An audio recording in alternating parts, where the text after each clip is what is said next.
आज के इस विश्लेषण में बात होगी मेवाड़ के उन गुमनाम नायकों की जिनके बिना शायद इतिहास की कहानी कुछ और ही होती। किताबों में अक्सर महलों, राजाओं और तोपों की ही बातें होती हैं, है ना? लेकिन आज हम उस अटूट जमीनी गठबंधन को समझेंगे जिसने अरावली की पहाड़ियों को एक बहुत बड़े साम्राज्य के लिए एक कभी न खत्म होने वाला बुरा सपना बना दिया था। ये वो लोग थे जिन्हें अक्सर हाशिए पर रखा गया, लेकिन मातृभूमि की रक्षा के वक्त ये सबसे मजबूत ढाल बने। तो चलिए बिना किसी देरी के इस ऐतिहासिक सफर पर चलते हैं। अब सबसे बड़ा सवाल ये है कि कैसे मुट्ठी भर वनवासी योद्धाओं ने 15 से 20 सालों तक उस वक्त की दुनिया की सबसे बड़ी सल्तनत को थकाकर रख दिया। जरा सोचिए, एक तरफ लोहे के कवच और बेहतरीन हथियारों से लैस विशाल शाही सेना और दूसरी तरफ बेहद सादा जीवन जीने वाले वनवासी लोग। ये बिल्कुल एक डेविड बनाम गोलियत वाला नजारा है। बड़े बड़े राजाओं की कहानियां तो बहुत आम हैं, लेकिन इस सवाल का असली जवाब अरावली की उन जनजातियों में है जिनका साहस सचमुच अकल्पनीय था। और ये तुलनाएं इस बात को बहुत ही बेहतरीन तरीके से समझाती है। एक तरफ देखिए मुगलों की ताकत, हाथियों की लंबी कतारें, भारी भरकम तोपखाने और लाखों की सेना। मैदानी इलाकों में तो ये बिल्कुल अजेय थे। और अब दूसरी तरफ देखिए भील योद्धा, गिनती में बहुत कम और हथियार के नाम पर सिर्फ पारंपरिक तीर कमान। लेकिन असली बात यहाँ थी, अरावली की पहाड़ियाँ। वो इन जंगलों के चप्पे चप्पे को जानते थे। इन पहाड़ियों में मुगलों की बड़ी बड़ी तोपें एकदम बेबस थीं। भूगोल ने हथियारों को कैसे मात दी, ये इसका एक शानदार उदाहरण है। अब जरा उस वक्त के हालात पर गौर करते हैं। महाराणा प्रताप को विरासत में मिला क्या था? कोई भरा हुआ खजाना नहीं, बल्कि एक एकदम खाली राजकोष। और ऊपर से एक विशाल शाही सेना जो किसी गिद्ध की तरह सीमाओं पर मंडरा रही थी। दांव पर सब कुछ लगा था। हालात इतने खराब थे कि प्रताप को महलों की सुख सुविधाएं छोड़कर अरावली के घने जंगलों में जाना पड़ा। सब कुछ खत्म होता दिख रहा था। लेकिन सच कहें तो इतिहास की एक सबसे बड़ी और चमत्कारिक सामरिक शुरुआत यहीं से होने वाली थी। इस गठबंधन की सबसे खास बात पता है क्या है? इसकी नींव किसी पैसे या खजाने से बिल्कुल नहीं रखी गई। प्रताप ने भीलों को दिल से गले लगाया। उस दौर में जहां इन समुदायों को अक्सर हाशिए पर रखा जाता था, एक राजपूत राजा का उनके साथ बैठकर खाना खाना, जमीन पर सोना, ये कोई छोटी बात नहीं थी। ये एक बहुत बड़ा मानवीय सम्मान था। कूटनीति के नजरिए से भी देखें तो समानता का ये अभूतपूर्व कदम किसी भी हथियार से कहीं ज्यादा ताकतवर साबित हुआ। इसने जाति और वर्ग की सारी दीवारें ही गिरा दी। और इस सम्मान का असर इतना गहरा था कि इसे शब्दों में बयां करना मुश्किल है। ये कोई कागजों पर हस्ताक्षर की हुई औपचारिक संधि नहीं थी, बल्कि खून और भरोसे का अटूट रिश्ता था। भीलों ने प्रताप को सिर्फ राजा नहीं, बल्कि अपना रक्षक और देवता मान लिया। राणा पूंजा भील, जो एक आदिवासी समुदाय से आते थे, मेवाड़ के सबसे प्रमुख और भरोसेमंद सेनापतियों में से एक बन गए। इस एक कदम ने इन वनवासियों को भयंकर रूप से वफादार और अजेय सैन्य नेताओं में बदल दिया।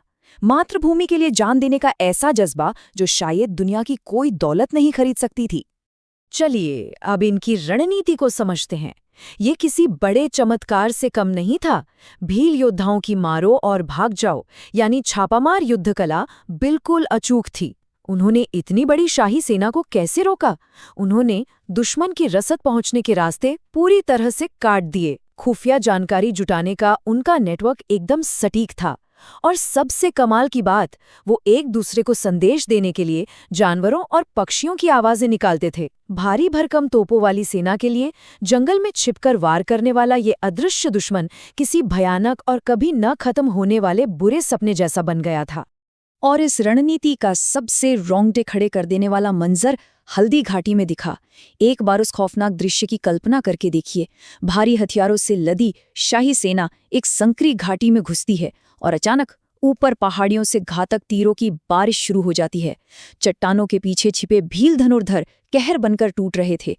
दुश्मन को तो हवा तक नहीं लग रही थी कि हमला आखिर हो किधर से रहा है। ऐसा लग रहा था जैसे खुद अरावली का भूगोल, वहां का एक एक पत्थर और पेड़ ही उस भ्रमित सेना पर सीधा प्रहार कर रहा हो। लेकिन बात सिर्फ महाराणा प्रताप के समय तक ही सीमित नहीं रही। उनके बाद महाराणा अमर सिंह के दौर में भी जब दुश्मन की सेना दिसूरी की नाल जैसी तंग और खतरनाक घाटियों में आती तो तरीके और भी खूंखार हो जाते थे। लाखों रुपयों के हथियारों वाली सेना का सामना करने के लिए भील सैनिकों ने गुरुत्वाकर्षण को ही अपना सबसे बड़ा हथियार बना लिया। जी हाँ, वो ऊपर से विशाल चट्टानें लुढ़काकर पूरी की पूरी सेना को उसी तंग घाटी में फंसा देते थे और कुचल देते थे। ये बेहद क्रूर था, लेकिन 100% असरदार था। तो यहाँ जो सबसे ज्यादा हैरान करने वाला आंकड़ा है वो है 15 से 20 साल। ये कोई छोटा समय नहीं होता। इतने सालों तक इन जमीनी योद्धाओं ने दुनिया के सबसे ताकतवर साम्राज्य की नाक में दम करके रखा।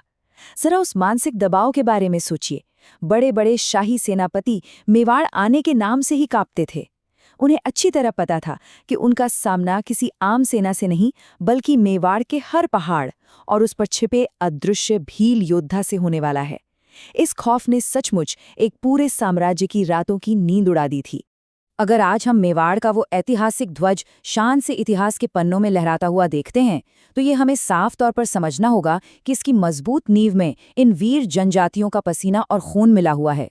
इन वनवासियों ने अपनी मिट्टी के लिए वो सब कर दिखाया जो शायद कोई बहुत ही आधुनिक और प्रशिक्षित सेना भी न कर पाती। स्वराज्य की रक्षा इन निडर योद्धाओं के समर्पण के बिना बिल्कुल असंभव थी। यही वजह है कि आज भी मेवाड़ के राज्य चिन्ह में एक तरफ राजपूत योद्धा है तो दूसरी तरफ भील योद्धा, दोनों को बराबर का सम्मान दिया गया है। तो इस पूरी कहानी के बाद एक बहुत ही गहरा सवाल सामने आता है।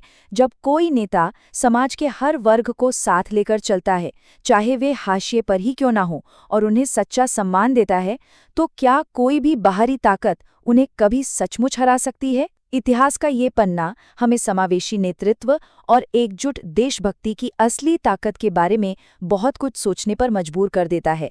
आज के इस विश्लेषण में बस इतना ही।